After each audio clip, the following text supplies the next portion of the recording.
thing of delight when the applause rings out in that manner. Lagos, today you get to meet all your representatives at the national finals yet again as they go head to head. Ladies, gentlemen, boys, girls, children of all ages, Nigeria and beyond, welcome once again to the battlefield of ideas, the ultimate test of wit, logic, and persuasion. You're listening to Nigeria Info FM Lagos, and this is the I Beg to Differ Secondary School Debate Tournament, the semi-finals. I'm Femi Obong-Daniels, and right with me, the one, the only, Maryann Okon. Thank you, Femi. It has been an incredible journey. 16 days of rigorous debates, powerful arguments, and young minds proving that the future of Nigeria is bright and fearless. But today is different. Today, the stakes are higher. Today, only the best of the best will remain. From the very first debate, we have seen debaters bring their A game, dismantling arguments, defending their positions with precision, and showing us why they deserve to be here. And now, after intense rounds of competition, just 4 debaters remain standing at the edge of greatness. Yes, of course, because they have conquered the rounds of 32 and 16. They have dominated the quarterfinals, but now the pressure is at an all-time high. Only 2 will make it to the grand finale. Only 2 will take that final step towards the championship title. No second chances, people. No room for hesitation. Just pure, unfiltered debate at the highest level. These young debaters know that every word, every argument, and every rebuttal could be the difference between victory and elimination. So Lagos, are you ready? Are you ready for the passion, the intensity, the brilliance? Because this is the moment we've all been waiting for, the semi-finals of I Beg to Differ Secondary School Debate Tournament. May I remind you again that this Final 4 are already qualified into the National Tournament of Champions sometime in early August. However, there is still everything to fight for. 2 of them will proceed into the final. The 2 who failed today will have to go head-to-head for a place at 3rd. To our debaters who are already seated in the studio, I urge you to take that mic and let your voices be heard.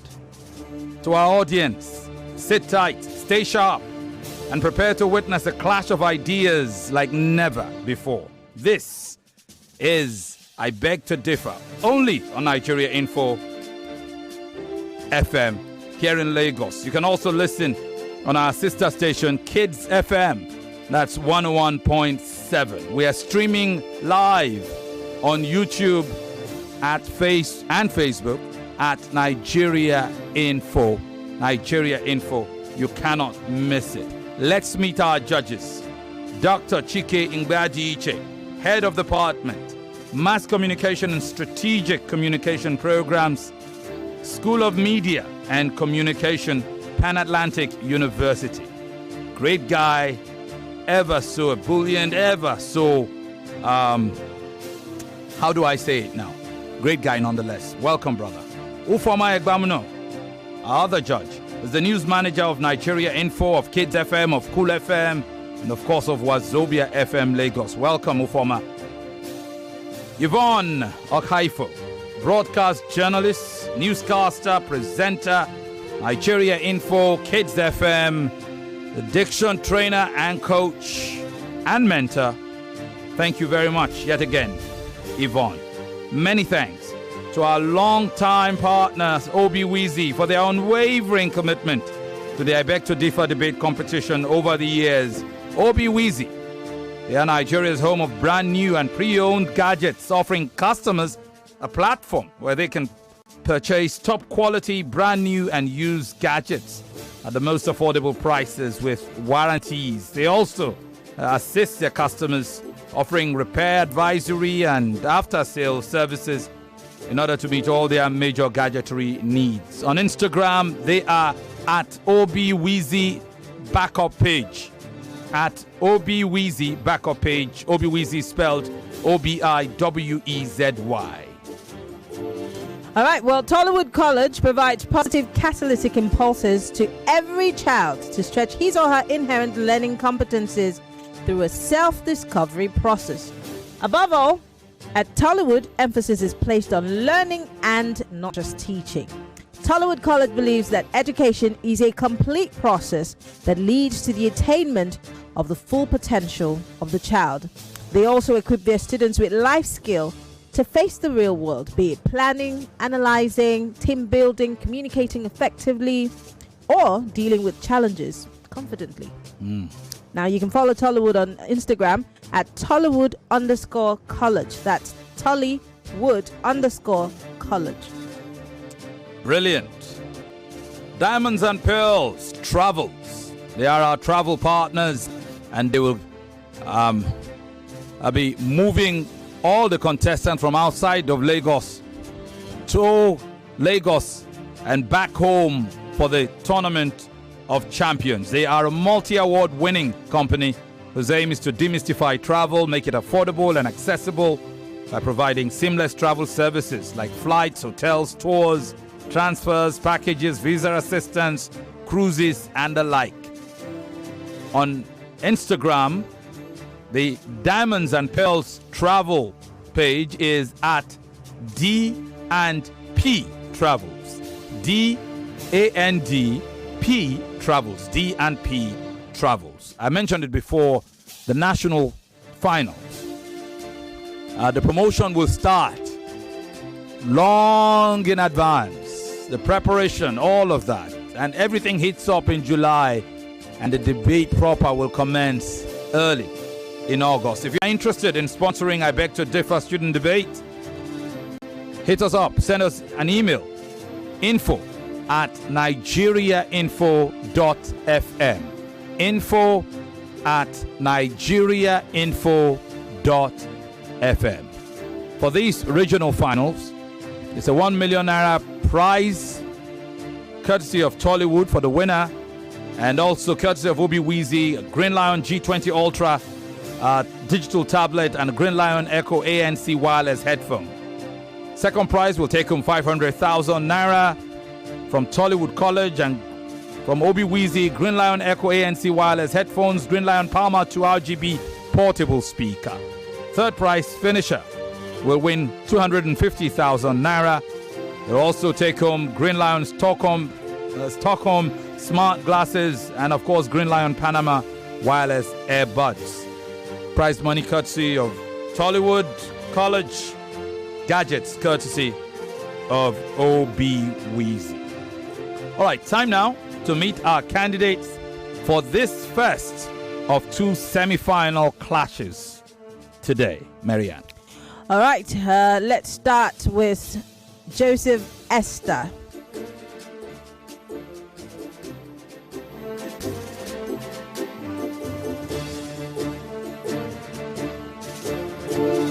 My name is Joseph Esther Oluchi. I'm 16 years old from Hisac Academy. My ultimate goal in the I Beg to Differ debate tournament actually is to come show myself, make everybody know who I am, then go home with the prize. Before I debate, I would like to, just sing, calm my nerves, or just pray, just do something that will make me feel relaxed. She sung herself a melody in the last hour preparing for this debate. Esther Joseph of Hisac Academy. She's 16 years of age. She's in SS3. Welcome, Esther. Welcome to your semi-final. Did you sing? Did you pray? Did you get relaxed? One more step to the final. Yeah. Are you ready? Yes, sir. Brilliant. Let's meet our opponent. All right. Let's meet Akinsulie Oyindamola. My name is Akinsulie Oyindamola. I'm a student of Tollywood College. I'm 14 years old and I'm in year 11. I debate because I want to prove to myself and other people that I am worthy of showing my true talents and skills. One topic I would love to debate is, should students bring phones to school? The children bring phones to school. Welcome, Akinsulie Oyindamola of Tollywood College, 14 years of age, SS2 student. Welcome. Thank you. Are you ready for your semi-final battle? Yes. No doubt. Okay. Interesting debaters. Here is the topic of the debate between Esther and Oyindamola. Female politicians are often oppressed by their male counterparts. Female politicians are often oppressed by their male counterparts. Are they? Are they not? One of these two young ladies will be supporting that motion. The other will be opposing it. Who's supporting? Esther is supporting and Oyindamola will be opposing. When we come right off this break, it will time to do battle, starting with Esther. Stick around. The pressure is on, the competition is fierce, and the road to the grand finale is almost complete. This Thursday, it's day 16 of the I Beg to Differ Secondary School Debate Tournament, the semi-finals. Only the best remain, and the battle for a spot in the grand finale is about to begin. Two finalists to be decided. Who will stand tall and who will fall? At 4 p.m., Esther Joseph and Akinsulie Oyindamola go head-to-head in a fiery clash on the topic, female politicians are often oppressed by their male counterparts. One will expose the truth, the other will challenge it, but only one will advance. Then at 5 p.m., the economy takes center stage as Ifeoluwa Olaiya and Chalokwu Naomi go head-to-head on the burning issue. Removal of fuel subsidies has helped the Nigerian economy. Is it progress or a pitfall? Relief or ruin? The debate will be fiery and the stakes have never been higher. Watch the action live on Facebook and on YouTube at Nigeria Info FM. Listen live on Kids FM 101.7. Lagos, this is it. No second chances, no room for error. The path to the finals is paved with words. Who will make theirs count? I Beg to Differ, supported by Obiwizi, Diamonds and Pearls Travels Limited, and Christian Schools. Prize money sponsor, Tollywood College. For sponsorship, email info@nigeriainfo.fm. I Beg to Differ, the tournament of champions.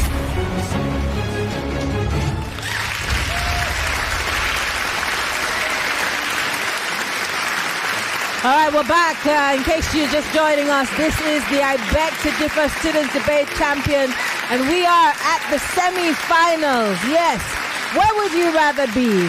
Well, if you're not tuned into Nigeria Info, you are allowed to be tuned to Kids FM right now, because we're streaming also on Kids FM. We're live on Facebook.com/Nigeria Info and also live on YouTube. This is where you want to be, Femi. It's a nowhere to hide debate. You cannot miss it.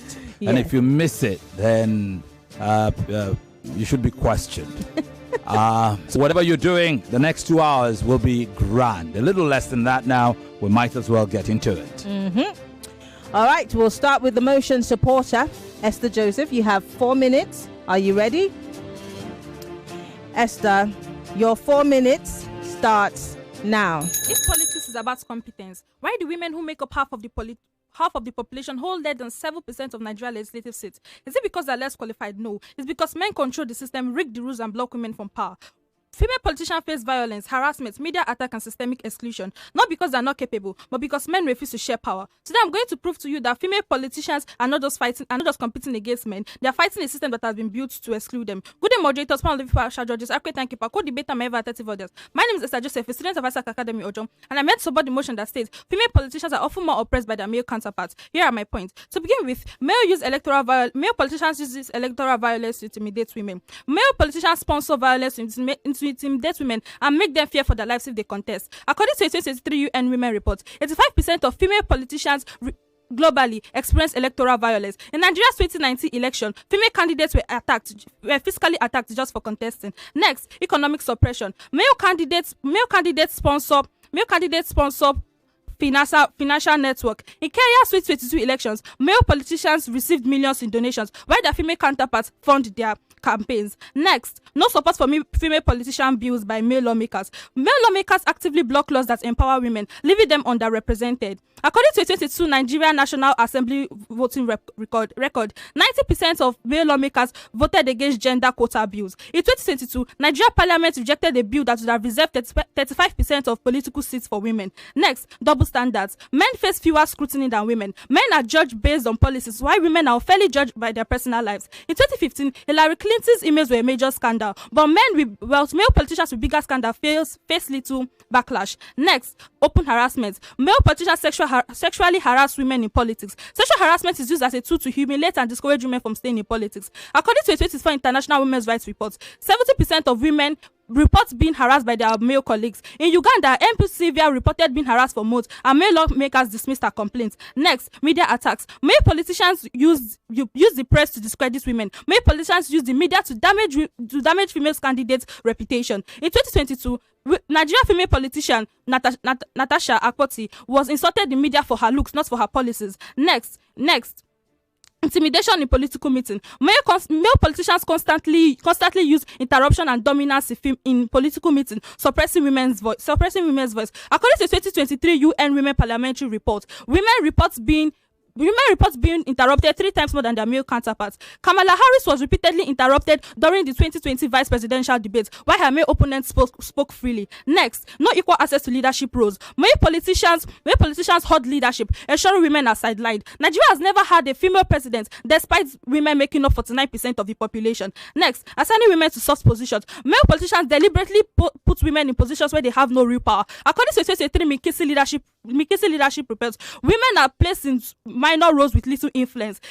Women are given positions in ministries like Women Affairs, while men play key roles in finance, economy, and security. Next, tribal and cultural barriers are used as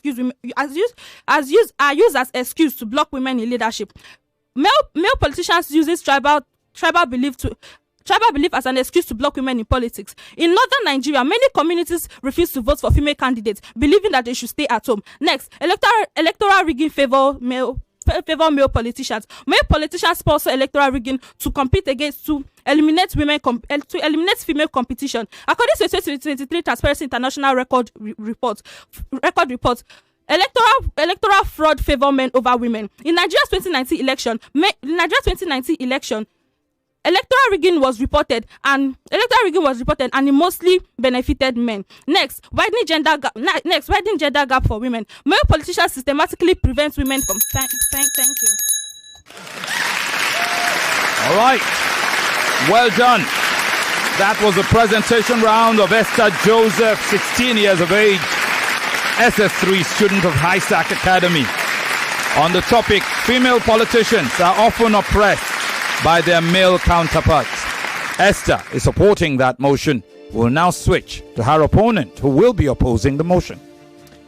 Oyindamola, you have 4 minutes. Are you ready? Yes. Your 4 minutes starts now. In many countries, the representation of women in national parliaments has been steadily increasing. According to the Inter-Parliamentary Union, the global percent of women in national parliaments reached 26.1% as of 2021, just from over 11% in the early 1990s. This increase suggests that women are not only entering politics, but are also achieving success over time. Surveys have also shown that in many democracies, both men and women support female candidates. For example, the 2020 US election saw a significant number of male voters supporting female candidates, with exit polls indicating higher levels of approval for women running for office. Women have been appointed to high-ranking political offices over the past decades, including heads of states and governments.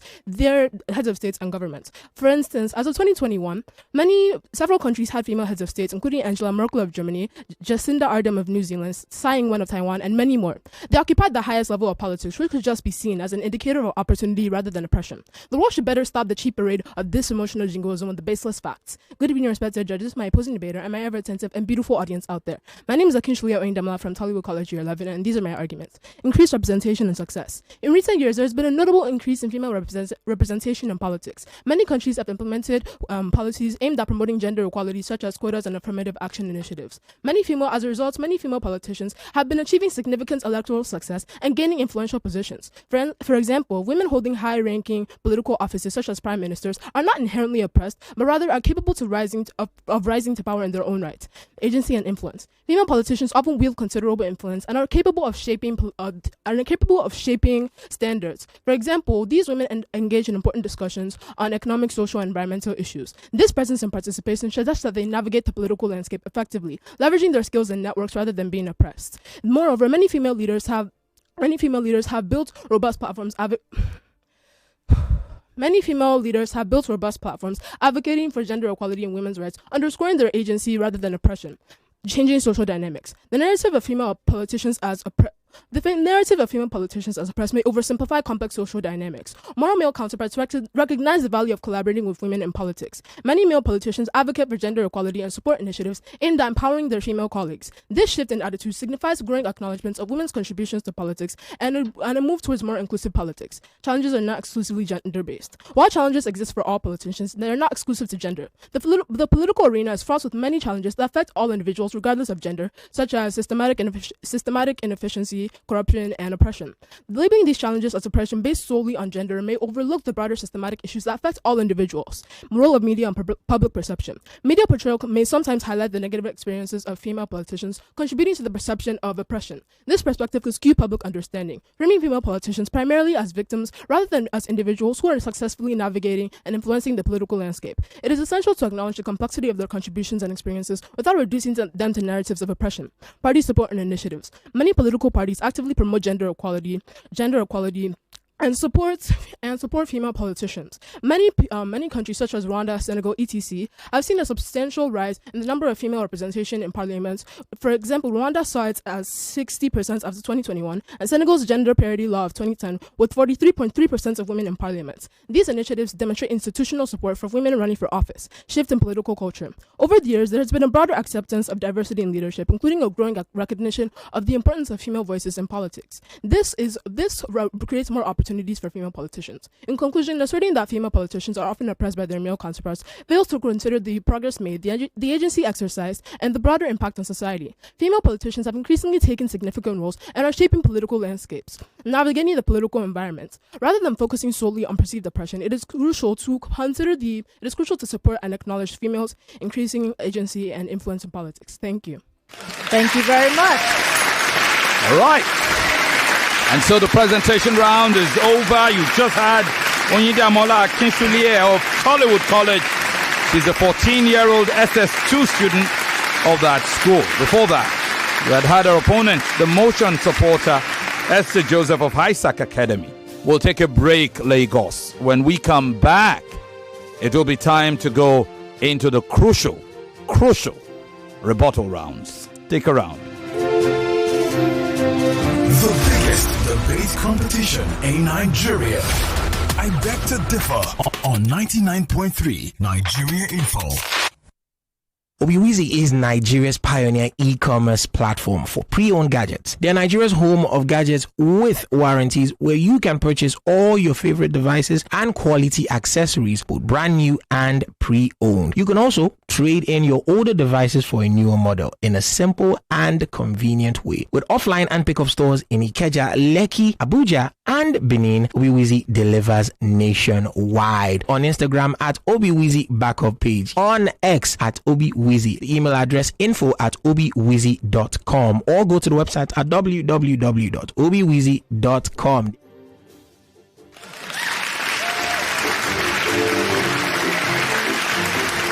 Welcome back. I'm Femi Obong-Daniels. And I'm Maryann Okon. And this is the semi-final matchup of I Beg to Differ Season 8, the second regional final. Two great young minds going head-to-head. I know. And you have to be tough enough to get to this level of the Students' Debate Championship, because only champions can stand the hit in this particular kitchen. Whatever happens from here on, they are champions already because they've qualified for the national finals. Esther Joseph of Hisac Academy, she's 16, an SS3 student of that school. Akinsulie Oyindamola of Tollywood College, she's 14, she is in year 11 or SS2 of her high school. The topic is female politicians are often oppressed by their male counterpart. Esther supports the motion. Oyindamola opposes it. We will now go to the rebuttal round where the motion opposer will get the chance to go first. Yes. Oyindamola, are you ready? Yes. I would like to remind you that you must rebut all the points that your opponent had made. And for you to add any extra new points, you must make sure that you rebut all of them. If you don't, those points will not matter. Are you ready? Yes. Your 4 minutes starts now. All protocols duly noted. Akinsulie Oyindamola back, still opposing the motion. I listened very carefully to all my opponent's points, and I'm ready to refute them and prove why my stance is superior. My opponent mentioned that males suppress women's voice, no equal access to leadership, that electoral rigging favors males, and that male lawmakers block laws that empower women. She also mentioned economic suppression. These are all deeply flawed. Since 1990, the percentage of women in parliaments around the world has increased from 11% to approximately 26%, according to the Interparliamentary Union as of 2021. This increase suggests that systematic barriers do not exist and that opportunities for women have expanded in many contexts. For example, in 2016, the Alliance for Africa trained 145 female politicians across the southeastern states of Nigeria, resulting in the election of 3 women as local government chairpersons and a state assembly member. Also, 11 women are appointed to key decision-making in their states. Rwanda also has achieved higher levels of female representation of over 60% in parliament policy of gender quotas. This evidence suggests that cultural barriers can lead to significant advancements without oppression or systemic barriers. My opponent mentioned males control the system, electoral rigging favors males, double standards. She also mentioned Natasha Akpoti and widening the gender gap for women. These are hollow claims. The Honorable Mojisola Miranda, the short-lived Speaker of the Lagos State House of Assembly, got a vote of confidence of 36 members of the Hollow Chamber to continue her leadership as Speaker. Gender bias and discrimination was squashed, while her competence and leadership prowess was all that was needed by all the lawmakers who were mostly male. And the case of my most loved Honorable Senator Natasha Akpoti-Adwohan wasn't about gender bias or discrimination as argued by my opponents, but a case of flaunting the seating ethics of the Senate. Little wonder the 3 other female senators didn't throw their weights behind her. It is essential to separate emotions from established rules when assessing rights and wrongs. As I earlier mentioned, the political arena is fraught with many challenges that affect all individuals regardless of gender. Don't forget that a similar seating rift had occurred between Akpabio and the former Senate President Bukola Saraki, 2 male politicians, on October 17, 2018. Would you then say that was gender oppression too? The accusation of sexual harassment was whether true or false, was only an aftermath. My opponent mentioned electoral violence and open harassment. These are very laughable. The experiences of women in politics are not monolithic. Many female politicians have been able to successfully navigate their political careers, achieving significant electoral success and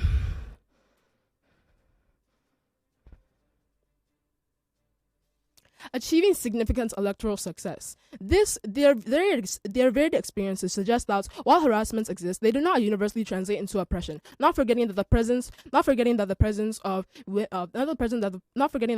support networks have empowered women has grown significantly. Many female politicians benefit from mentorship training and environmental programs that empower them to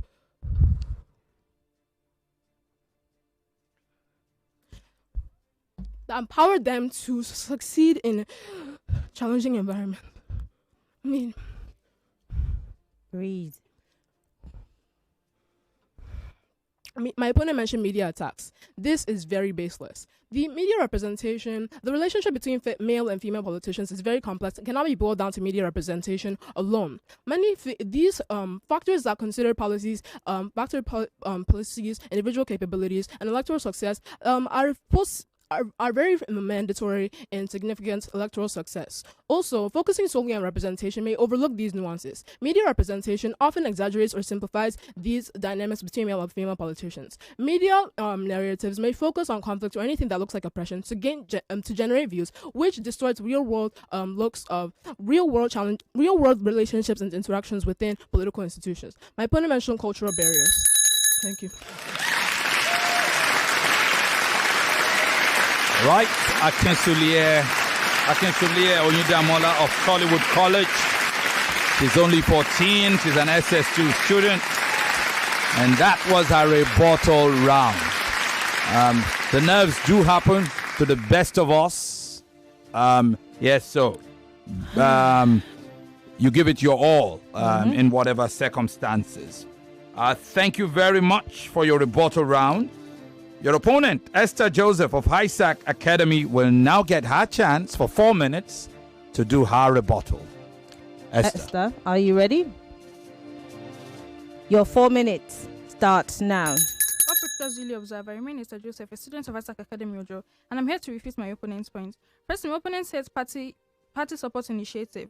Political party and sponsors prefer men politicians. According to a 2019 INEC report, only 1.6 campaign funds were given to women.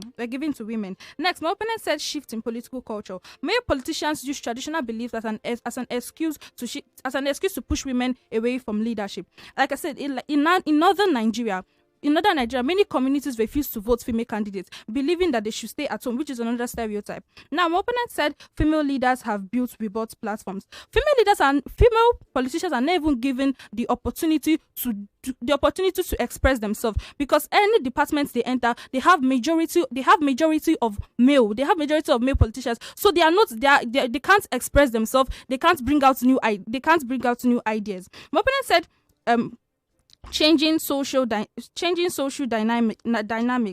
Female politicians can't change social dynamic because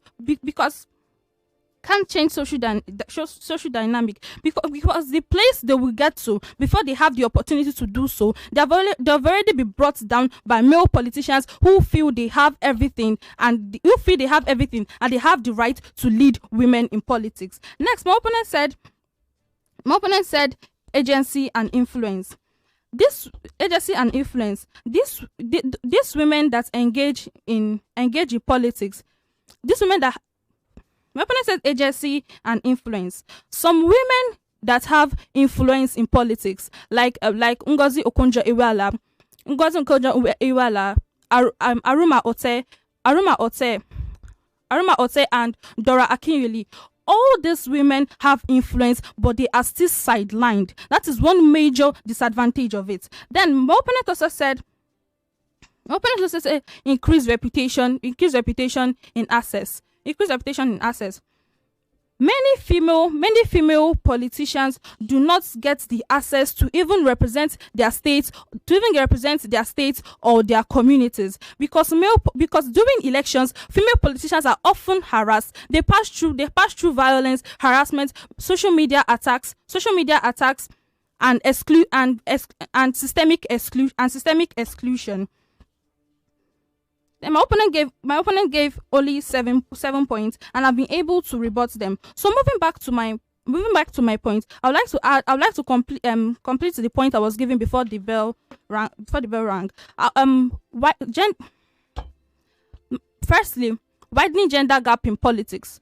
Male politicians systematically prevent women from gaining political influence. In 2023, Nigeria cabinet had only seven out of 47 members. Next, overburdening women with family expectations. Male politicians use societal expectation to prevent women from entering into politics. According to a 2023 Gender Journal Politics,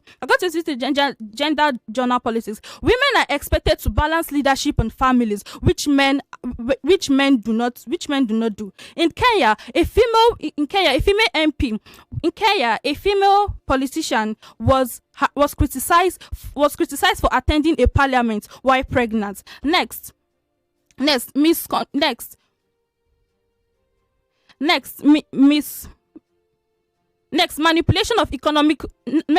manipulation of politics to weaken women. According to a 2023 African Human Rights Report, African countries, thank you. Nerves, the enemy of the presentation, and it happens to the best of us. Yes, especially when the heat is on. Yes, and when the stakes are at their highest. Yeah, it happens. So the two young ladies, we will say, breathe. Just breathe, yes. And go afresh in your closing rounds. Thank you, Esther Joseph of Hisac Academy, 16-year-old SS3 student. Before her, You had Akinsulie Oyindamola of Tollywood College, the 14-year-old year 11 SS2 student of that institution. We'll take another break. When we come back from off this break, it will be time for these two young minds to close their debate. The biggest debate competition in Nigeria. I beg to differ on 99.3 Nigeria Info. Travel is learning. Learning can be fun. Diamonds and Pearls Travel, we offer tailored international school trips, summer camps, school sporting events, and educational tours to broaden the minds and capabilities of students, exposing them to possibilities and innovations across the world. We also offer holiday packages. This Easter, we are also offering family holidays to Egypt and Qatar, with visas, hotels and transfers, flights and fun activities. Prices start at 2.7 million naira per person. Sharing. Contact us today at Diamonds and Pearls Travels, Plot 6, Mike Adebiti Avenue, Lekki, Phase 1, Lagos. Call 0705-570-1922 or 0813-990-8788. Follow us on social media at Diamonds and Pearls Travels on Instagram, Facebook, and TikTok. Diamonds and Pearls, we demystify travel. The Tournament of Champions. It's I Beg to Differ on 99.3 Nigeria Info. Welcome back. Welcome back. Maryann, time for the closing round of this first semi-final debate. I tell you, Femi, even I can feel the tension in the room. To cut it with a knife. Yes. Anyway, it's time for the closing remarks from both debaters, and I'd like to remind them that there are no extra points to be made here. Their duty is to convince the judges on the points that they had earlier made. Drive it home, most importantly. Most certainly. So we're reverting to status quo. We're going to start with the motion supporter again. And this time, ladies, you have 3 minutes each. Are you ready, Esther? All right. Esther, your 3 minutes starts now. For centuries, women have fought to be heard, to be seen and to lead. Yet, even today, the battlefield is politics, where male politicians do everything possible to intimidate, suppress and silence women. Let's face the truth. Politics is a man's game, not because women are not capable, but because men have built a system that excludes them. Today, we are not debating facts. We are confronting a reality that has held women for generations. That has held women for generations. The evidence is clear. Male politicians oppress women. Women are harassed, beaten, and threatened just for contesting in office. Women are given less funding because male politicians control finance network. Women are pushed out of political office and given and assigned soft positions. Women are interrupted, ridiculed, and dismissed in political meeting. This is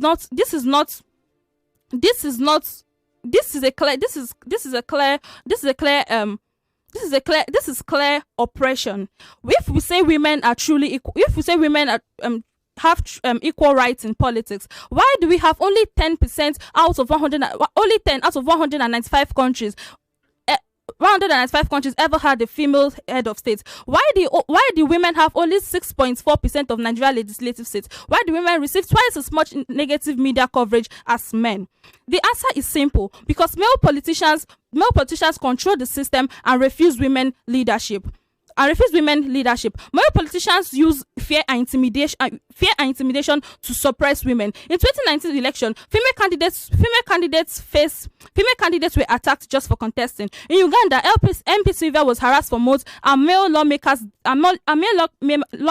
dismissed her complaints. In Kenya, female politicians are left to fend for their campaigns, while male politicians have millions in donations.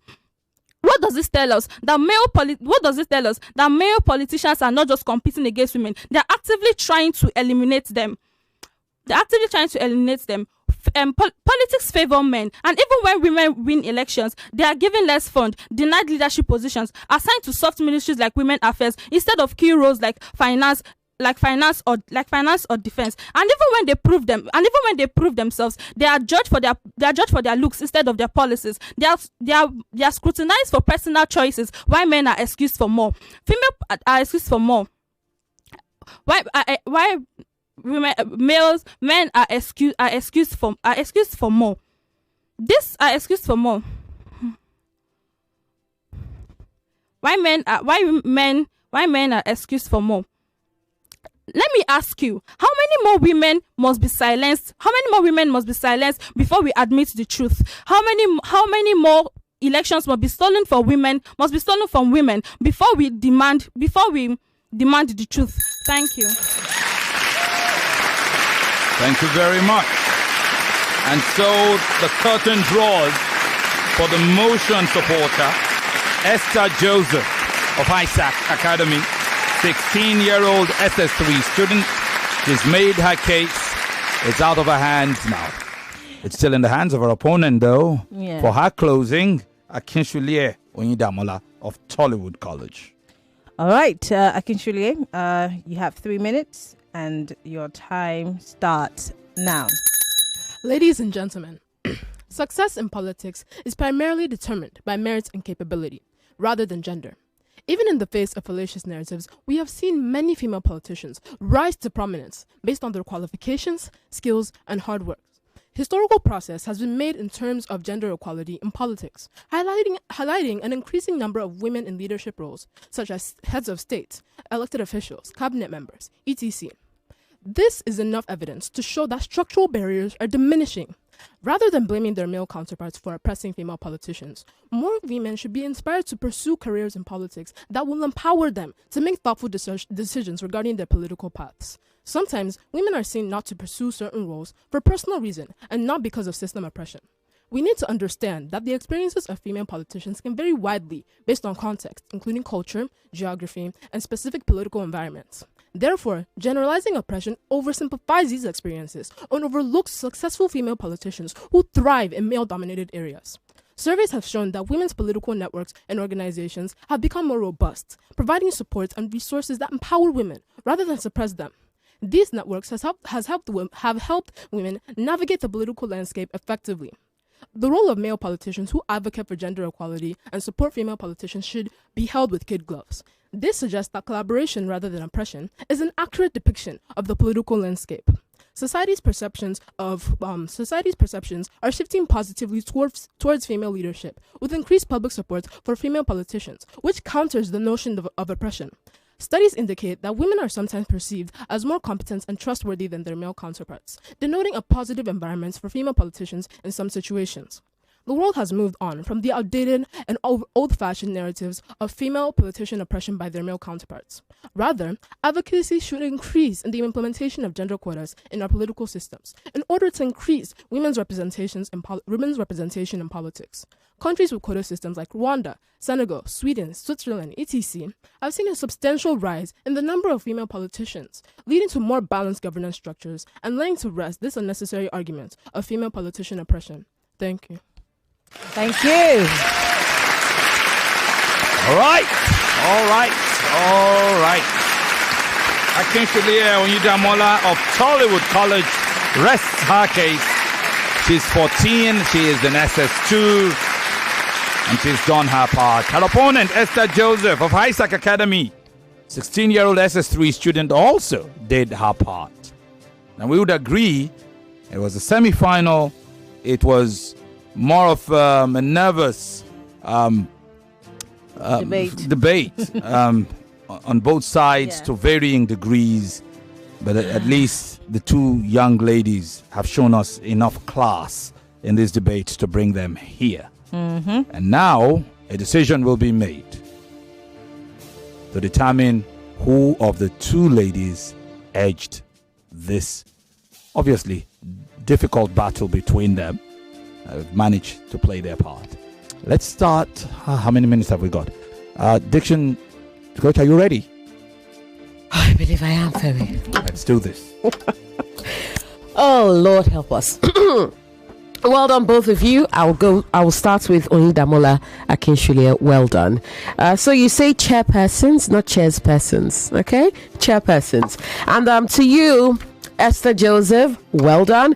I will say it is months. For months. She was harassed for months, not months, okay? It is month, not month. Okay, you also say access or access, not assess. ASSESS is assess, okay? ACCESS is access. All right, you have to ensure that you enunciate that it is reduce, not reduce. You have to really work on that. It is not refuse, it is not reduce, it is refuse and reduce, okay? You said men politicians. I'm sure you meant male. You meant male politicians. You also say these women. You have to focus, you have to articulate that because you're referring to more than one woman. Okay, so you say these as opposed to this. Okay, this is singular, these is plural. Great. And you said one member of parliament was, she was harassed or something of that nature for attending a parliament. I'm sure you meant a parliamentary session. Parliament refers to the body of people, okay, who sit. So someone can sit in parliament, okay, but they cannot attend a parliament. They can only attend a parliamentary session. All right? Good. It is truth, not truths. Truth, okay? Truth. Women are often pushed out of political offices. There are numerous offices. All right. Well done to both of you. Femi, I believe I'm done. All right. At this point, would save time as quickly as possible by going into the judges' scorecard. Thank you very much, Yvonne. Aye.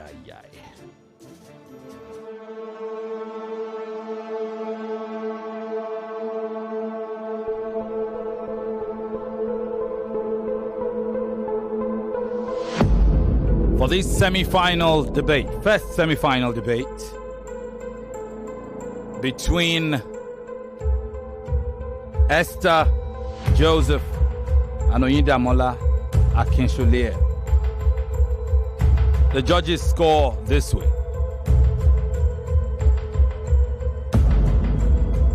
For the presentation round, Judge Yvonne has it at 10-8. Judge Ufoma and Chief Judge Chike both have it at 10-7.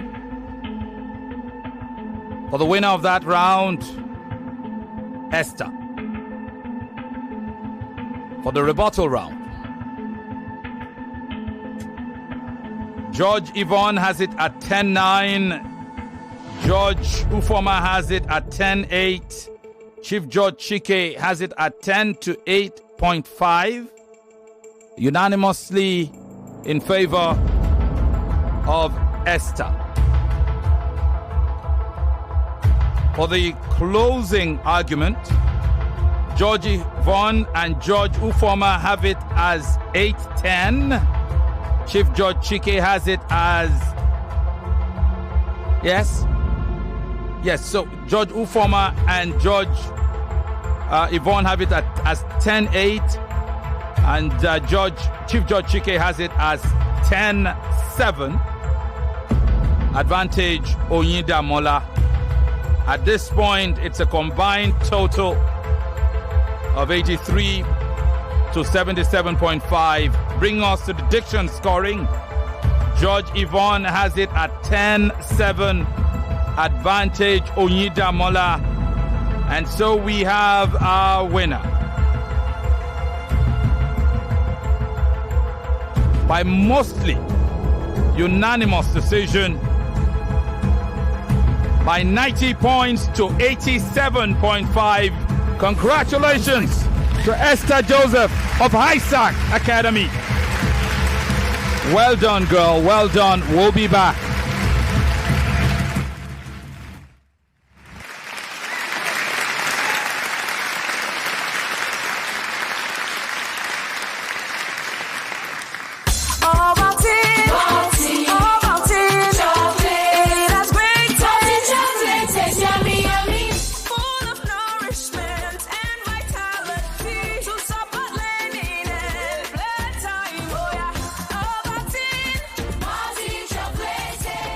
Start your children's day with a great taste of Ovaltine, enriched with multi-nourishment, calcium, malt, and vitamin B12 to support learning and playtime. Ovaltine, smart choice for smart kids.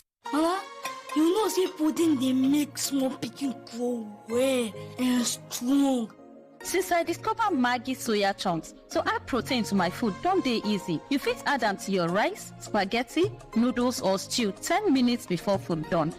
Now, I know they worry whether them get protein for food because with Maggi soya chunks, I fit give them protein for food.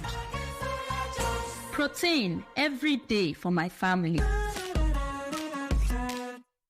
Whether you're reuniting with loved ones or starting a new adventure, fly Emirates from Lagos to the UK via Dubai and start your holiday on board. Enjoy complimentary food and drink. Explore up to 6,500 channels of entertainment, including live sport. Stay connected with onboard Wi-Fi and keep boredom at bay with special meals and toys for kids. You get so much more in Emirates economy. Book now at emirates.com. Fly Emirates. Fly better.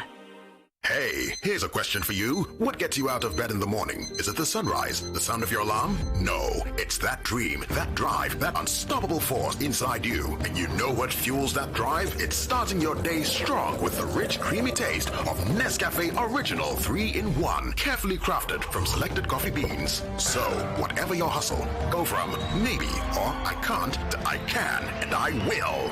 Nescafe Original 3-in-1. Start strong, finish strong. During this blessed month of Ramadan, we begin with faith and the spirit of giving. Families and neighbors come together by sharing delicious meals. From jollof rice to tomato stew, from moi moi to porridge beans, every meal is specially prepared and flavorful with Onga seasoning cubes. Together, we share not just food, but love with those who need it most. Celebrate the blessings of this holy month with Onga seasoning cubes. Onga, for great taste and aroma. With Money Master, Nigerians can now open accounts, send, collect, save and deposit money from anywhere and to any bank with any kind of phone. We can also pay bills, buy airtime and data for ourselves and our loved ones, and so much more.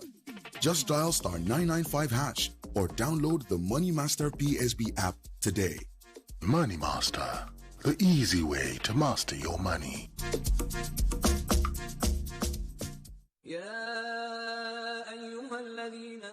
Ramadan jẹ́ àsìkò ìrònú ìmoore àti àsìkò tí a máa ń péjọpọ̀ pẹ̀lú àwọn olólùfẹ́ wa. Yálà àsìkò sààrì kí ilẹ̀ tó mọ́ tàbí àsìkò ìsinu nígbà tó rùn wọ̀. Ẹ má sì gbàgbé láti máa lo òróró Devon Kings kí ẹ sì máa ṣe ìpolongo rẹ̀ fún àwọn mọ̀lẹ́bí yín. Èyí yóò mú àwọn ẹbí yín súnmọ́ yín bí wọ́n sì ń jẹ oúnjẹ tí ẹ fi òróró Devon Kings pèsè. Wọn yóò sì mọ rírì àsìkò tẹ́ ẹ sínú tàbí jẹ sààrì papọ̀. Devon Kings, òórùn aládùn tí ń fanimọ́ra. My kids love tasty snacks, but many snacks are not so good for them. That's why I love the new Milo Anna Snacks. We love it, Mom. Yes, it's a delicious snack with the goodness of malt, milk, cocoa, and crunchy Niger-grown maize containing calcium, iron, and fiber. So, pack Milo and snacks in their lunchbox every day to help your kids refuel at break time and keep winning all day. Milo, energy to go further. Milo! Welcome back to your #1 talk, news, and sports station. This is Nigeria Info. Nigeria Info.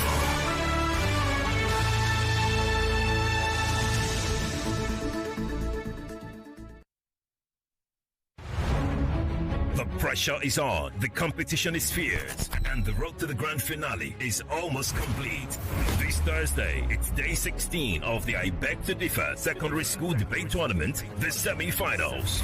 Only the best remain, and the battle for a spot in the grand finale is about to begin. 2 finalists to be decided. Who will stand tall and who will fall? At 4 p.m., Esther Joseph and Akinsulie Oyindamola go head-to-head in a fiery clash. On the topic, female politicians are often oppressed by their male counterparts. One will expose the truth, the other will challenge it, but only one will advance. Then at 5 p.m., the economy takes center stage as Ifeoluwa, Olaiya and Chalokwu Naomi go head-to-head on a burning issue. Removal of fuel subsidies has helped the Nigerian economy. Is it progress or a pitfall? Relief or ruin? The debate will be fiery, and the stakes have never been higher. Watch the action live on Facebook and on YouTube at Nigeria Info FM. Listen live on Kids FM 101.7. Lagos, this is it. No second chances, no room for error. The path to the finals is paved with words. Who will make theirs count? I Beg to Differ, supported by Obiwizi, Diamonds and Pearls Travels Limited, and Christian Schools. Prize money sponsor, Tollywood College. For sponsorship, email info@nigeriainfo.fm. I Beg to Differ, the tournament of champions.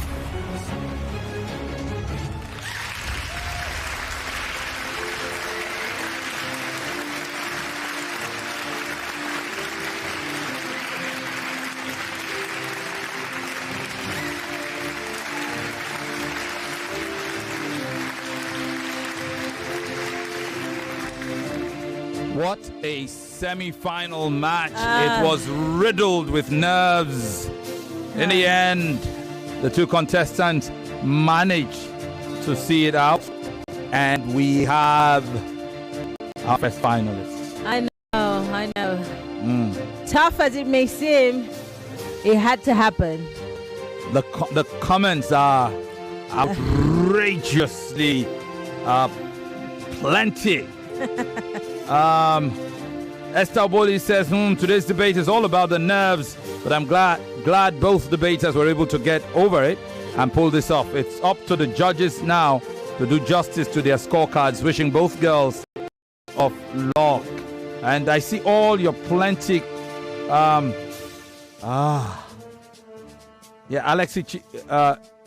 Chi World says finality, or maybe he meant finally. Tollywood College, congratulations and welcome to the finals. Great job, Oyindamola.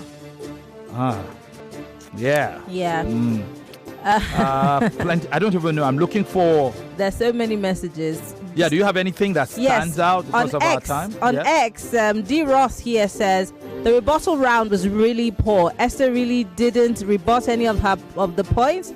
They probably had very little time to prepare for this round. Emma United said, not the way anybody go tell me. This Akinsulie Oyindamola girl na Tambita Kaushik's sister. She reminds me of the famous maiden edition. Yeah. To your previous message, Kenneth Okota says, well, I beg to differ with the judges' score. I believe Oyindamola won this contest.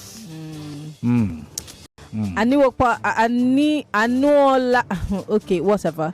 Oladejo Grace says, well done, girls. I can't even predict the winner between you both. It was a good run. Well, to be honest with you, I kind of agree with the message where the person, the sender had said that she felt that they didn't have enough time. Yeah. I mean, this is the shortest preparation time that each of these debaters have had. Yeah, in the competition. Competition. Remember, Oyindamola and Esther qualified on Monday, and here they are 3 days later debating. Worse still, the next two debaters, Naomi and Ifeoluwa, they contested on Tuesday, so they have even less time. Also time, if there is a god of nerves, let's go and sacrifice to it. So leave these kids for us, please. All right. Okay. All right. So we have to quickly do the ritual to determine how the next how the winner will debate in the final. Yes. Esther, you are in the final. Okay. We'll await Oyindamola in just a bit. Oh, there she is. Take a seat, Oyindamola. Maybe before we determine how the finalists will vote, will debate. in the final, let's determine how the third place debaters. Your debate is on, is that correct? Wednesday, third place. The third place debate Wednesday is on Wednesday. The finals is on Thursday. At 4 p.m. Yes. Third place debate is on Wednesday at 4 p.m. Yes. Now I have 2 pieces of paper here to determine, if you would help me with that. So it's to get, Naomi, please take the 2 pieces of paper perhaps, and let Oyindamola choose one. She has made her choice. Oyindamola, if you would let us know how you will debate in your 3rd place final. You're opposing? Yes. You'll be opposing the motion. Okay. Lagos, you'll be hearing more about that motion in the days ahead. Very interesting debate topic, to be honest with you. So, meaning whoever loses in this last debate will be supporting that motion and will go head to head against Oyindamola Akinsulie. Now, let's determine how the final debate. There will be 2 topics in the final. There will be the debate topic, and then there will be the presentation topic. So these 2 pieces of paper have got your debate topic for your first debate at 4 p.m. 4 p.m. No, at 3 p.m. 3 p.m. The debate at 3 p.m. And then there's a topic, a secondary topic that is not a debate. It is a presentation. Okay? Oh, it's at 4 p.m. Okay. So it's at 4 p.m. Ifeoluwa, if you could help pass these 2 pieces of paper to Esther, let her pick one. Okay. She's picked the one. So you're going to tell us how you're going to debate in that final. Remember, the second topic is not a debate, it's a presentation. And so let us know, are you supporting the motion or opposing? Opposing. She had that look on that on her face. You are supporting the motion, which means you will start the debate topic, and your opponent, whoever wins this final semi-final, will be opposing. Yes. And then you are supporting, right? Yeah, she's supporting. She's supporting. So you will start the debate, but in the second debate, we will switch. Your opponent, then the presentation, your opponent will go first. The person opposing will go first, and we'll find out who that is. Thank you very much. We'll take one quick break so that Oyindamola and Esther can exit the studios. Stay with us, Lagos. The pressure is on, the competition is fierce, and the road to the grand finale is almost complete. This Thursday, it's day 16 of the I Beg to Differ Secondary School Debate Tournament, the semi-finals. Only the best remain, and the battle for a spot in the grand finale is about to begin. 2 finalists to be decided. Who will stand tall and who will fall? At 4 p.m., Esther Joseph and Akinsulie Oyindamola go head-to-head in a fiery clash. On the topic, female politicians are often oppressed by their male counterparts. One will expose the truth, the other will challenge it, but only one will advance. Then at 5 p.m., the economy takes center stage as Ifeoluwa Olaiya and Chalokwu Naomi go head-to-head on a burning issue. Removal of fuel subsidies has helped the Nigerian economy. Is it progress or a pitfall? Relief or ruin?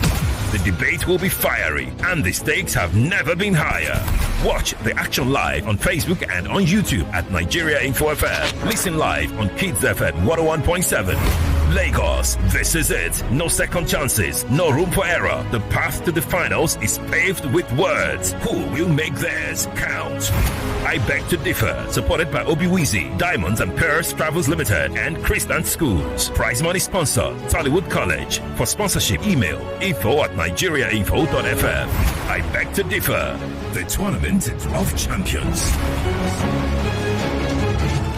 As we go into the second debate, we'd like to thank all our sponsors: Obiwizi, Tollywood Group of Schools, Christian Schools, and of course, our travel partners, Diamonds and Pearls Travel. Let's hear a word from Tollywood.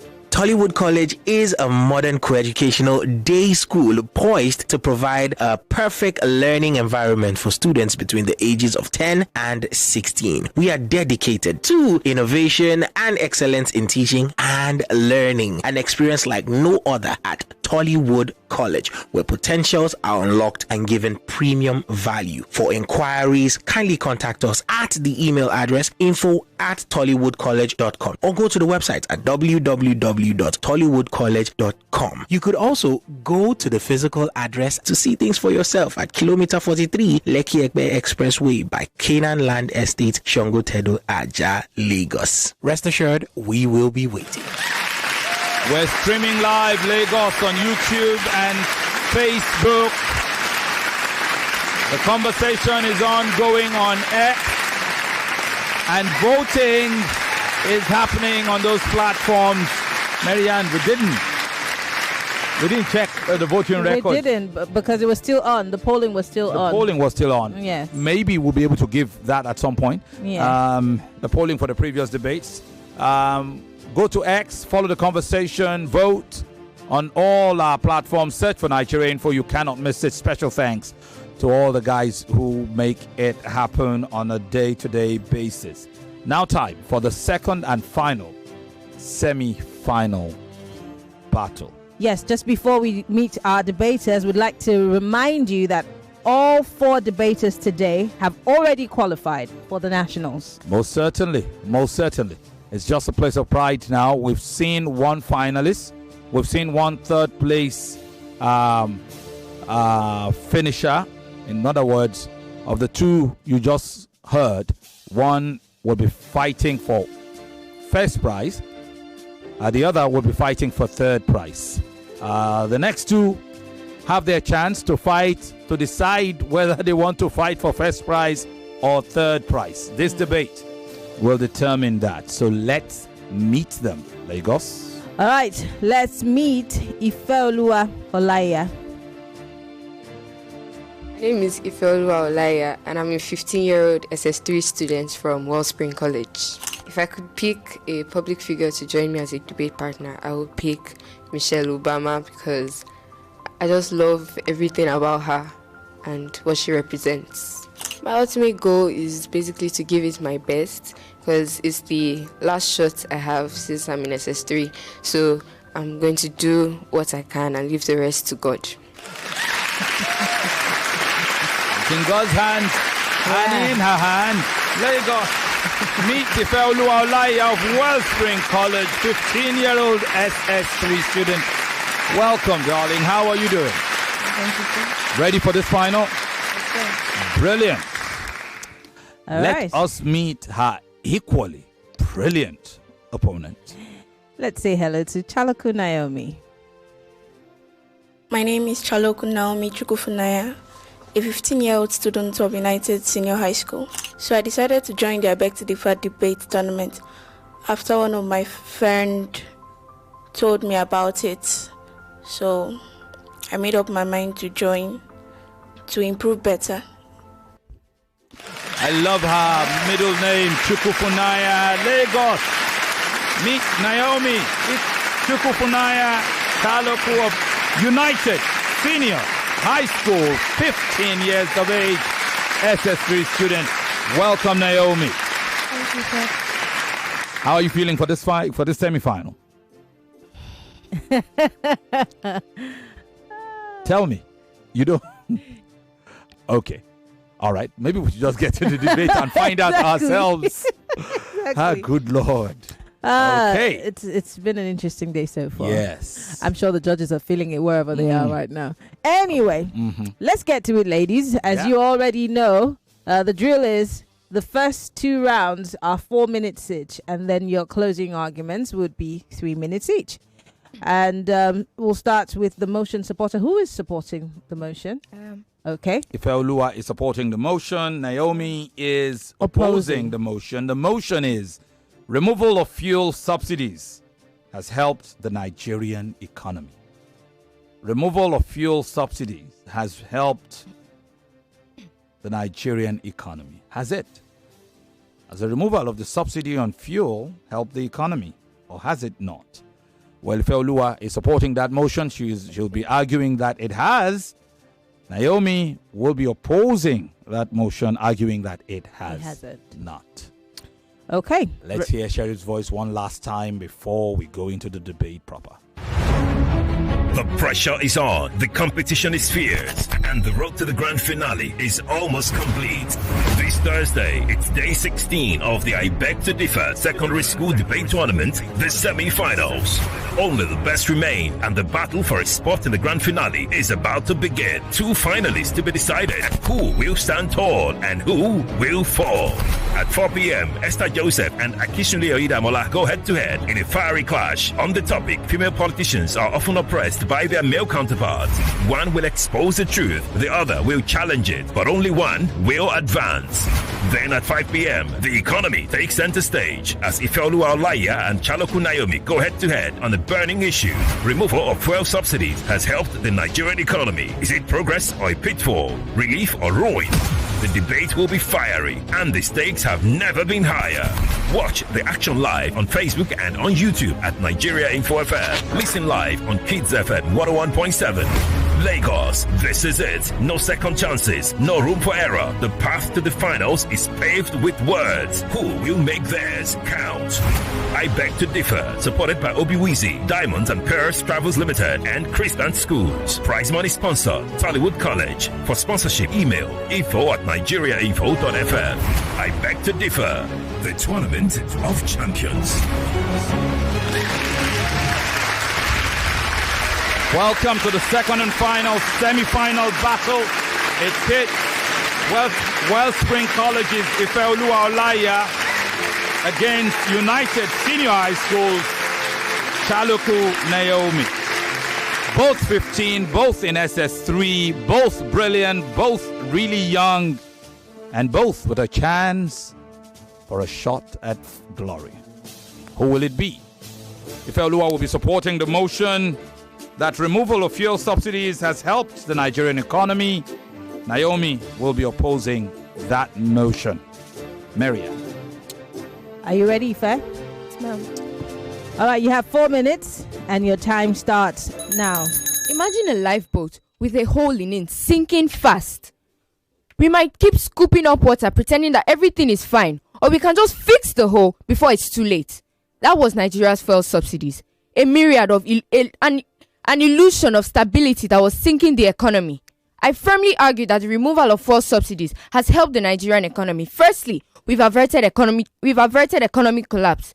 Nigeria spent 4.4 trillion naira in a year on fuel subsidies, which is more than their budget on education, healthcare, and infrastructure. A 2023 World Bank data reveals that 96% of government revenue was spent on fuel subsidies. The removal of fuel subsidies has helped prevent bankruptcy and the risk of national insolvency. Secondly, ending corrupt fuel importation arbitrage. Fuel subsidies fueled corruption, not development. A 2022 IMF report shows that 13 trillion naira vanished in fraud and 75% of subsidized fuel was smuggled. The removal of fuel subsidy has helped to prevent further corruption and disguised theft. Also, we've reduced debt dependence. A 2024 DMO report revealed that Nigeria borrowed in order to fund their fuel subsidies, leading to a 41% increase in our debt to GDP ratio. The removal of fuel subsidy has helped to reduce debt and has improved our fiscal health. Also, stabilizing the naira and exchange rate. Nigeria spends $10 billion annually on fuel subsidies, thereby straining our foreign exchange reserves and sinking our naira. A 2024 Reuters report shows that there has been a 47% decrease in imports since the removal of fuel subsidy. Hence, the removal of fuel subsidy has helped to stabilize our already collapsing naira. Also, fiscal sustainability and economic stability. Fuel subsidies have bled Nigeria. Schools, hospitals, and roads are suffering. Indonesia and Egypt removed their fuel subsidy and redirected those resources towards public infrastructure that helped to stabilize their economy. The same thing Nigeria is doing. The removal of fuel subsidy will help to reduce inflationary risk and increase and ensure responsible government spending. Also, market efficiency and public sector growth. Subsidies strangled energy investment. But the removal of fuel subsidy, as reported by NNPC, has led to a 50% decrease in fuel imports, which shows that the removal of fuel subsidy has helped to improve private sector competition, thereby ensuring service reliability. Also, inflation is a temporary trade-off. Indonesia and Egypt removed their fuel subsidies, and a 2018 IMF report showed that it caused inflation to spike in their countries. But within 3 to 5 years, the inflation stabilized, their economy stabilized, and their wage rates were increased, which shows that removal of fuel subsidy in Nigeria is a path to enduring prosperity. So why not just bear the short-term discomfort in return for a long-term progress? Also, boosting foreign direct investments and credit rates. Nigeria's subsidy model repelled foreign investors, because they did not see the reason, they did not see a need to invest in an economy that cannot even balance their price mechanisms. And the removal of fuel subsidy has led to a $3.6 billion rise in foreign direct investment inflows, which shows that the removal of fuel subsidy has helped to increase serious investment in Nigeria that has never been seen in decades. Also, breaking oil dependency for economic diversification.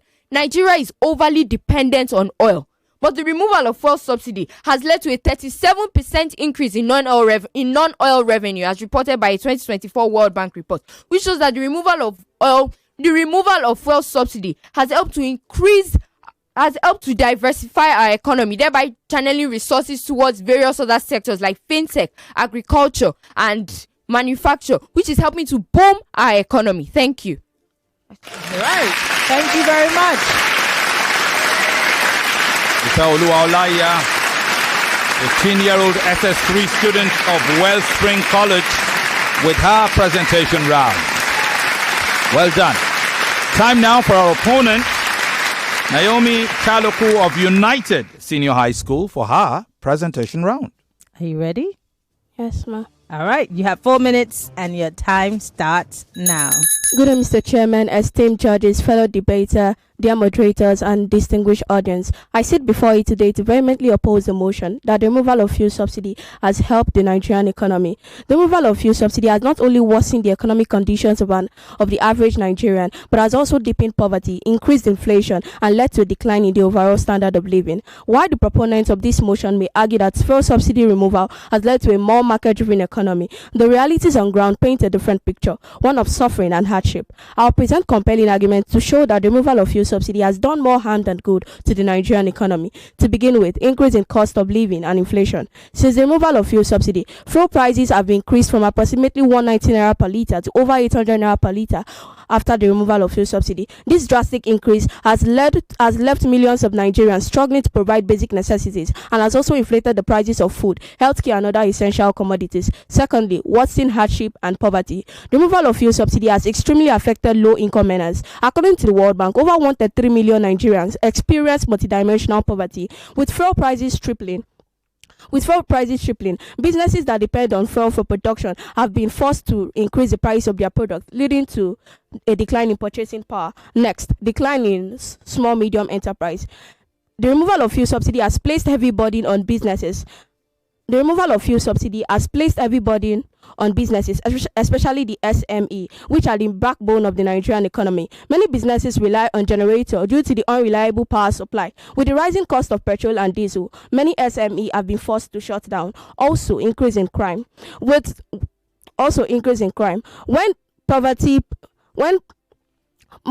pushes people to extreme levels, crime rates naturally rise. Research conducted by the Nigerian police force shows that reported cases of armed robbery has increased by 33% from year 2020 to year 2022. Moving forward, social unrest. Social instability is detrimental to economic growth. Increase in protests against hardship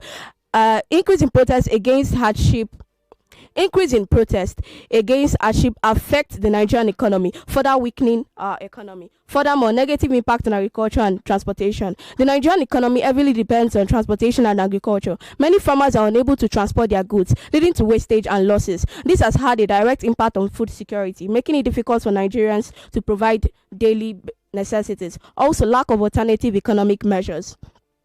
A responsible government should not remove fuel subsidy without providing alternative relief measures for the people. Countries like India and Indonesia have successfully removed fuel subsidy, implementing comprehensive economic reforms. However, Nigeria removed fuel subsidy without putting measures in place to cushion the effect, which has led to economic hardship. Next, widening gap between the rich and the poor. While the elite and big corporations can afford the rising cost, ordinary Nigerians bear the brunt of this policy. The removal of fuel subsidy has deepened income inequality and pushing millions of Nigerians below the poverty line. Moving forward, reduction in disposable income. Disposable income is the amount of money left after an individual has covered other essential expenses. Since the removal of fuel subsidy, increase in fuel price have eaten deep into people's income, leaving them with little or nothing for savings. Furthermore, government mismanagement. If the subsidy is truly a burden, why has the government failed to show clear transparent investment of the so-called savings? In addition, increase in cost of production. The manufacturing sector face higher risk of production, leading to reduced output and reduced workforce. In addition, currency devaluation. The cost of imported goods has increased, putting further pressure on naira. Lastly, no clear benefits for the masses. Despite the promises that the removal of fuel subsidy will lead to improved healthcare, roads, and education, there is little or no evidence to show that. Thank you. Thank you very much. Chalokwu Naomi of United Senior High School, 15 years of age, SS3 student. The presentation rounds are over. Yeah. Maryann. Yes, of course. In a bit, we're going to move into the rebuttal stage. And of course, we're hoping this time, fingers crossed, that the nerves won't get the best of them. And not to jinx anything. Let's take that break now. When we come back, time for the rebuttals. The biggest debate competition in Nigeria. I beg to differ on 99.3 Nigeria Info. Obiwizi is Nigeria's pioneer e-commerce platform for pre-owned gadgets. They are Nigeria's home of gadgets with warranties, where you can purchase all your favorite devices and quality accessories, both brand new and pre-owned. You can also trade in your older devices for a newer model in a simple and convenient way. With offline and pickup stores in Ikeja, Lekki, Abuja, and Benin, Obiwizi delivers nationwide. On Instagram at Obiwizi Backup Page, on X at Obiwizi, the email address info@obiwizi.com, or go to the website at www.obiwizi.com.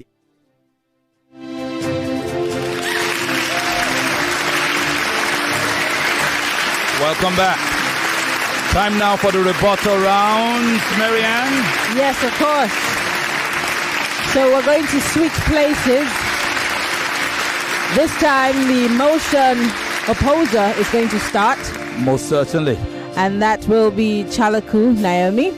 Just as a reminder, this broadcast on Nigeria Info is also running simultaneously on Kids FM. That's 101.7. We're streaming live on YouTube and Facebook.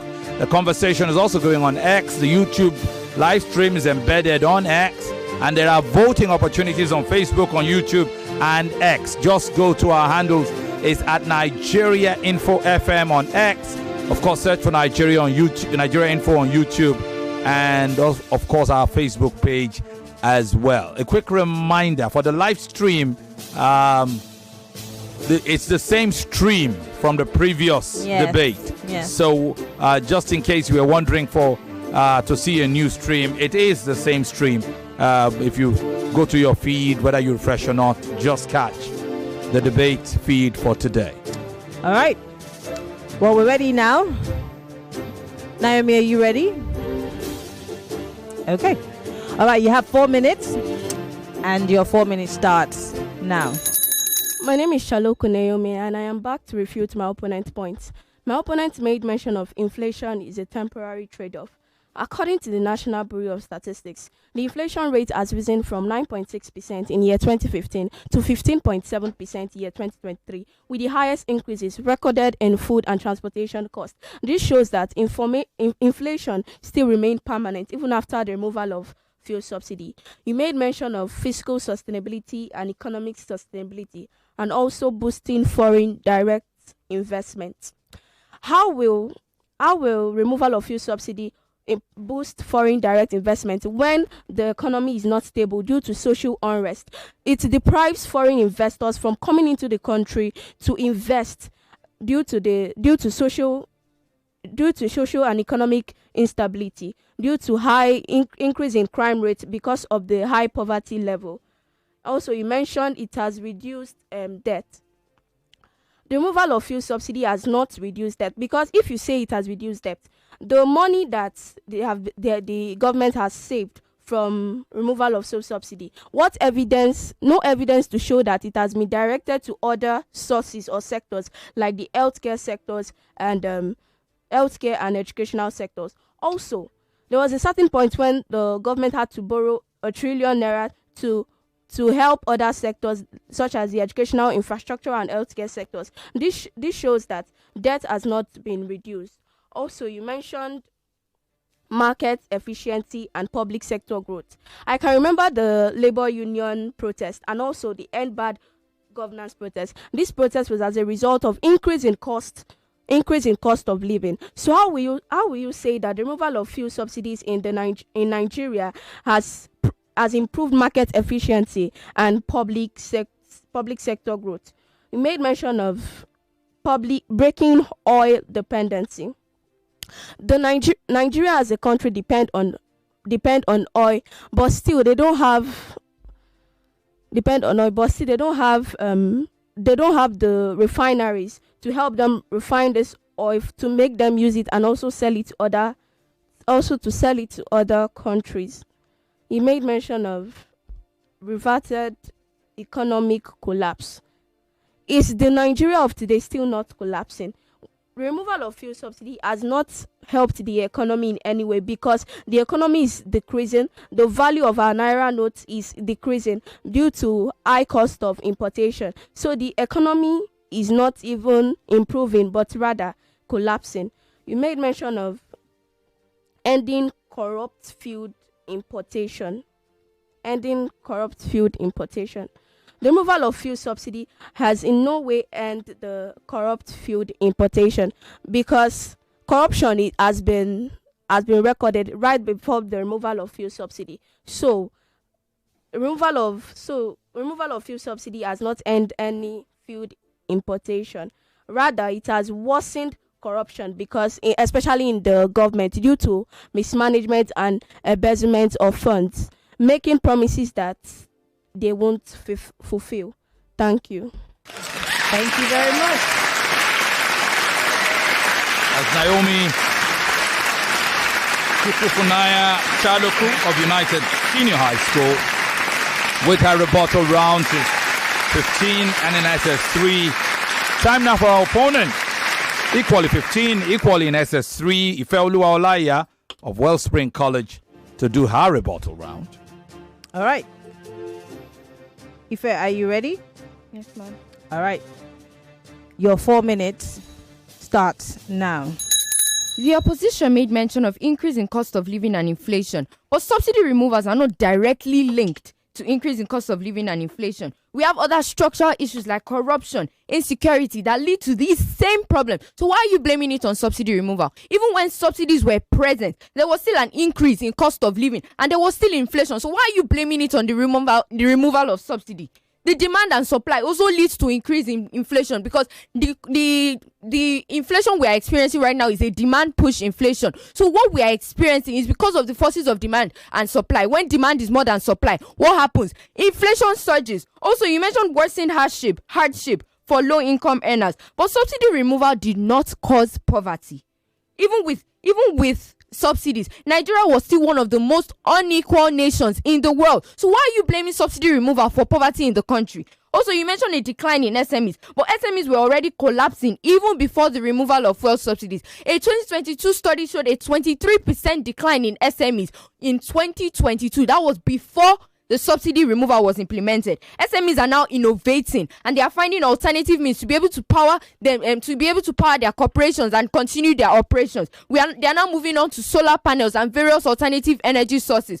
Also, you mentioned an increase in crime, and then you mentioned armed robbery increased in 2020 to 2022. But subsidy removal was in 2023.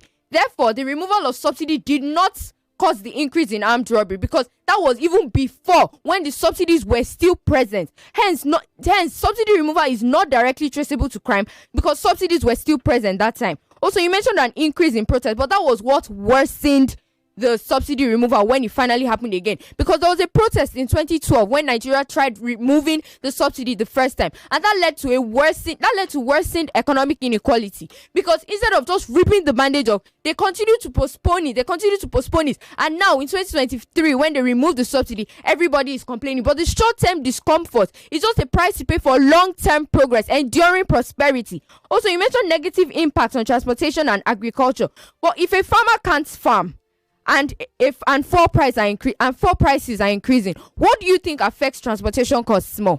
Will it be the farmer not being able to provide food to even transport, or fuel prices that are used for transportation increasing? If the subsidy was still there, and let's say fuel prices were still lower, do you think they will have something to transport? Also, you mentioned lack of alternative economic measures, but that's why we're advising the government to take on social development measures in order to allow this subsidy removal to not affect the masses so much. But that doesn't mean the temporary hardship we're facing is a policy failure. It just shows that we need to advise the government on what they need to do in order to improve this policy. Also, you mentioned a widening gap between the rich and poor, but these are structural issues. Inequality was already present even before the removal of subsidy. So why are you blaming it on the removal of subsidy? Inequality is a problem that is deeply entrenched in the society, so you can't blame it on the removal of subsidy. You mentioned a reduction in disposable income, but this is caused by unemployment, dependency on fuel, and various other problems, not the removal of fuel subsidies. You mentioned government mismanagement, but a 2024 IMF study shows that the money that the $10 billion that were channeled towards fuel subsidies has now been redirected towards electricity and infrastructure, which is helping the poor people that you claim the subsidy removal is affecting. Also, you mentioned increase in cost of production, but the cost of production was already high even before the removal of fuel subsidies. So you can't keep blaming these things for various other issues that are deeply entrenched in the society and are structurally based. Also, you mentioned currency devaluation and no benefit for the masses. But as I said before, the removal of fuel subsidy is not directly traceable to currency devaluation. Thank you. All right. Those end the rebuttal rounds between these two debaters. You just heard Ifeoluwa Olaiya of Wellspring College. She's 15. She's in SS3. And before her, you had Naomi Chalokwu of United Senior High School. Leading us to our break. We promised you 3 rounds. Yes. You've experienced 2. 1 more to go. Well, we'll be right back after this break. Special thanks to all our sponsors and partners as we hear from one of them right now. The biggest debate competition in Nigeria. I beg to differ on 99.3 Nigeria Info. Travel is learning, and learning can be fun. At Diamonds and Pearls Travel, we offer tailored international school trips, summer camps, school sporting events, and educational tours to broaden the minds and capabilities of students, exposing them to possibilities and innovations across the world. We also offer holiday packages. This Easter, we are also offering family holidays to Egypt and Qatar, with visas, hotels and transfers, flights and fun activities. Prices start at 2.7 million naira per person. Sharing. Contact us today at Diamonds and Pearls Travels, Plot 6, Mike Adebiti Avenue, Lekki, Phase 1, Lagos. Call 0705-570-1922 or 0813-990-8788. Follow us on social media at Diamonds and Pearls Travels on Instagram, Facebook, and TikTok. Diamonds and Pearls, we demystify travel. All right, Lagos, we're back. It's still the semi-finals of I Beg to Differ Students Competition. And of course, this competition, the very last one for today, is between Ifeoluwa Olaiya and Chalokwu Naomi. And we're gradually getting into the last part of this debate. Welcome to the closing argument. One of them will go straight into the final to slug it out with Esther Joseph for 1 million naira, lovely gadgets, and real stake at pride and brilliance. The other will proceed into the third place battle against Oyindamola Akinsulie. Who will it be?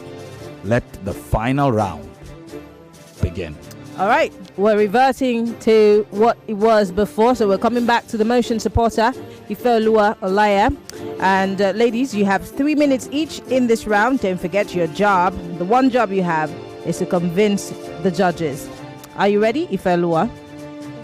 So is removal of fuel subsidies, has it helped the Nigerian economy? Ifeoluwa says it has, and she will convince us before our opponent convinces us that it hasn't. Ifeoluwa, stand by. Your 3 minutes starts now. Adjudicators, this debate is not about whether hardship exists in Nigeria. It's about whether fuel subsidy removal has set Nigeria on a path to economic health and resilience. The opposition asks us to judge this policy by today's struggles. We ask you to judge it by what Nigeria was, what it is, and what it is becoming. When you do this, one truth is undeniable. The fuel subsidy removal has not only been beneficial, but equally necessary. This debate is not about short-term discomfort. It's about exposing a system that for decades has bled the economy dry, rewarded the rich, and robbed the future. They speak of temporary pain. We speak of purpose. They speak of struggle. We speak of survival. They speak of what is hard today, and we speak of what is possible tomorrow.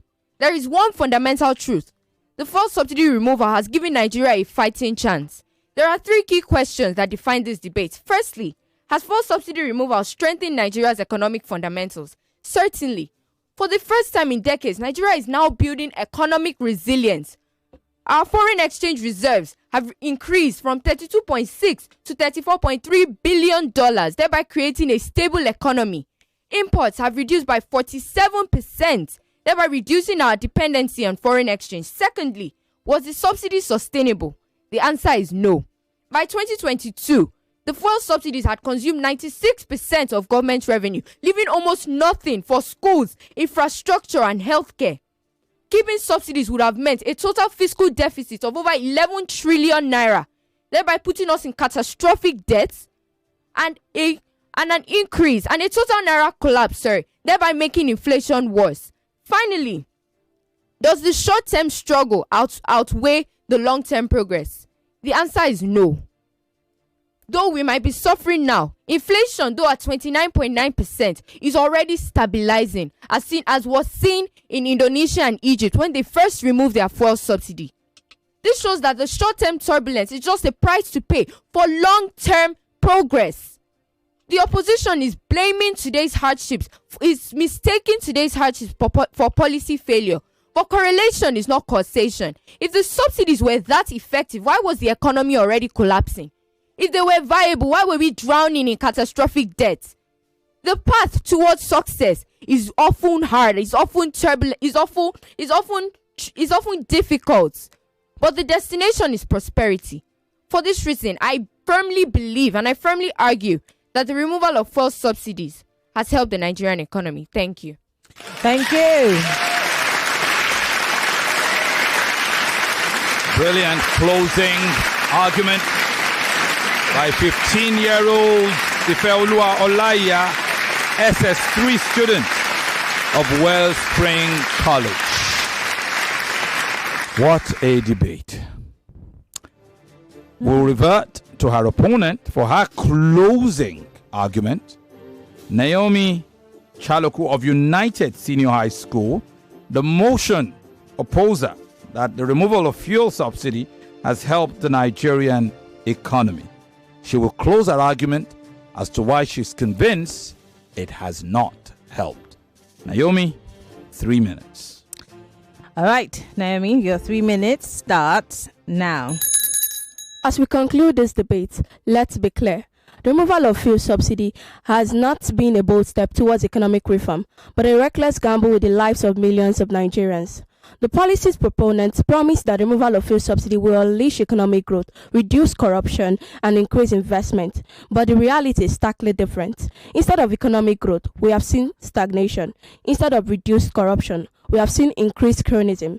And instead of investment, we have seen capital flight. It is time we face the fact and acknowledge the failure of this policy.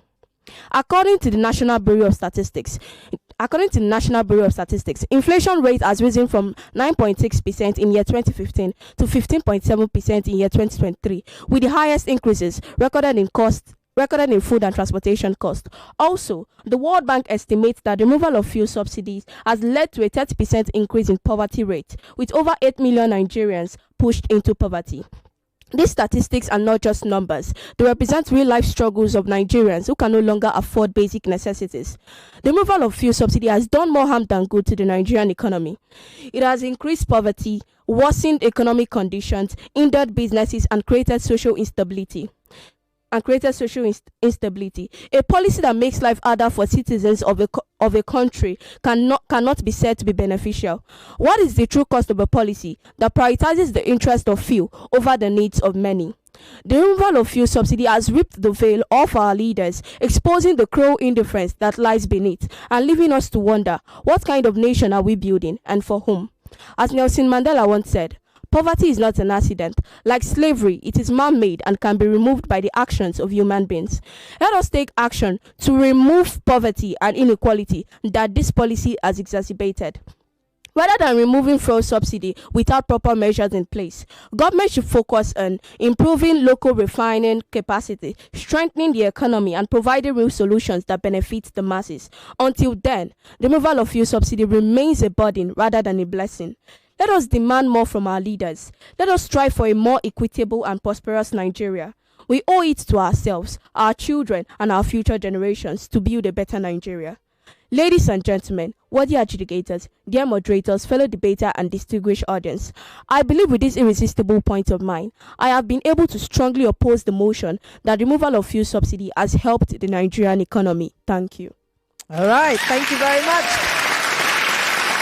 That was Chalokwu Naomi with her closing argument. And what a brilliant closing argument that was. She's 15. She's an SS3 student of United Senior High School. Well done, both of you. Brilliant, brilliant debate.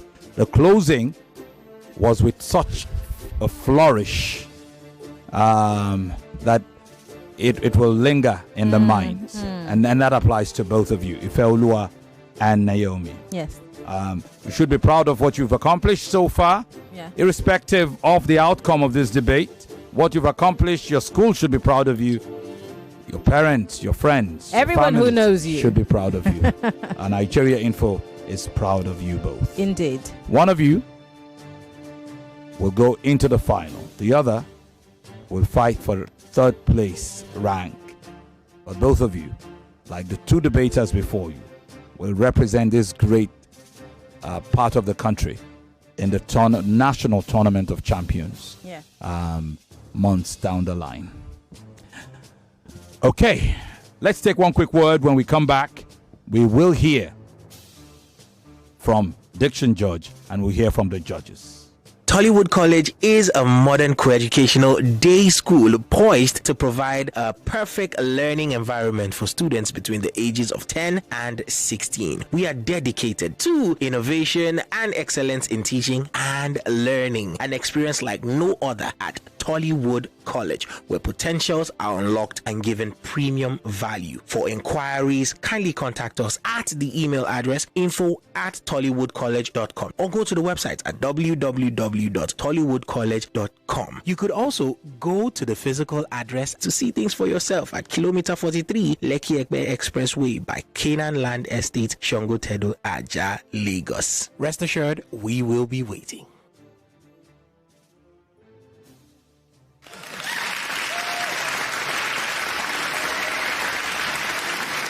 Lagos, where is Akute? Anybody who knows will help Maryann. Welcome back to the debate. The result is out. Before you get to hear the results, let's hear Diction Coaching Judge Yvonne Ohaifo. Thank you, Femi. Well done, ladies. I'll start with you, Ifeoluwa. There's a difference between manufacture and manufacturing, okay? So when referring to the sector as a whole, you use manufacturing, not manufacture. The sector of a whole is the manufacturing sector. not the manufacture sector. Okay. However, you can also use manufacture as a noun, the manufacture of so and so, but it refers to the process of creating something. It can be used as a verb and as a noun in that sense. But when you refer to the sector, the whole, the whole body, the sector as a whole, you use manufacturing. So you don't say the manufacture sector, you say the manufacturing sector. It is stabilize, not stabilize. Stabilize, okay? Stabilize. You also say ask, not ask. Ask, okay? And it is success, not success. Success, you say purpose, not purpose. Purpose, okay? It is economy, not economy. Economy. And it is linked, not linked. Okay?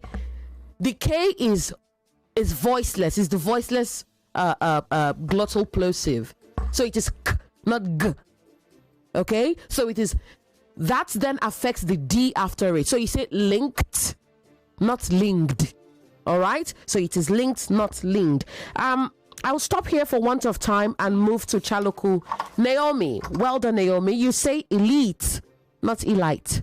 Elite, okay? Not elite. You say you have to pay attention to elision.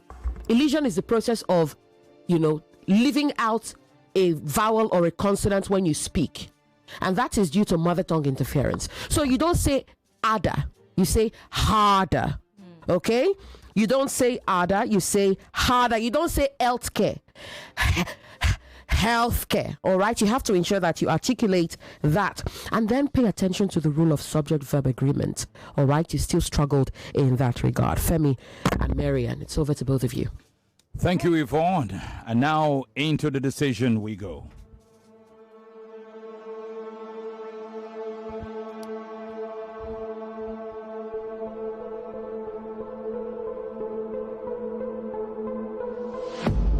For the 3 rounds of this debate, we have unanimous decisions in 2 of the rounds and a split decision in 1. Let's start with the first round.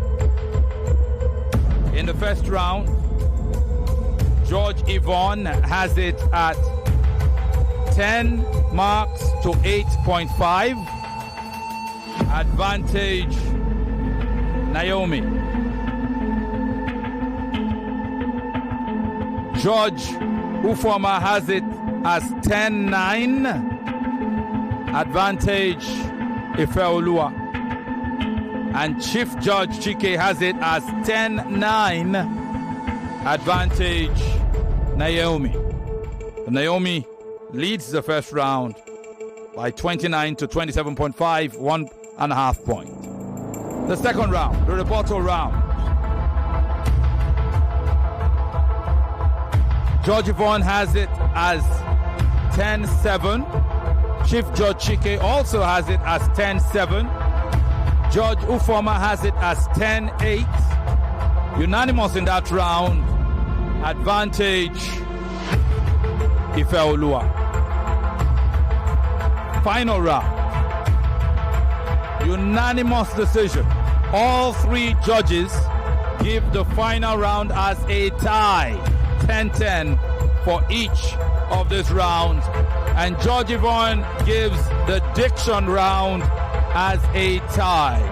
So, with 97.5 points to 91 points in this final semi-final debate, our winner is known and it's clear. Lagos, say congratulations to Ifeoluwa Olaiya of Wellspring College. Congratulations, Ifeoluwa. You are in the final. Well done, Ifeoluwa.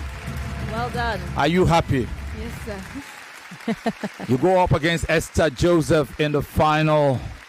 We're out of time, but congratulations. All the best for you. And to you, Naomi, well done. Well done. You lost your first debate. You came back with the wild card and look at you representing Lagos and still with a chance to fight for third place. And fight, I'm sure you will. Congratulations. Congratulations to you. This will be your position. There you are. In the final and third place. Lagos, Maryann and I have got to go. On behalf of everybody, producer and all, thank you very much for a brilliant debate. And see you on Wednesday for the third place final and on Thursday for the final. Goodbye.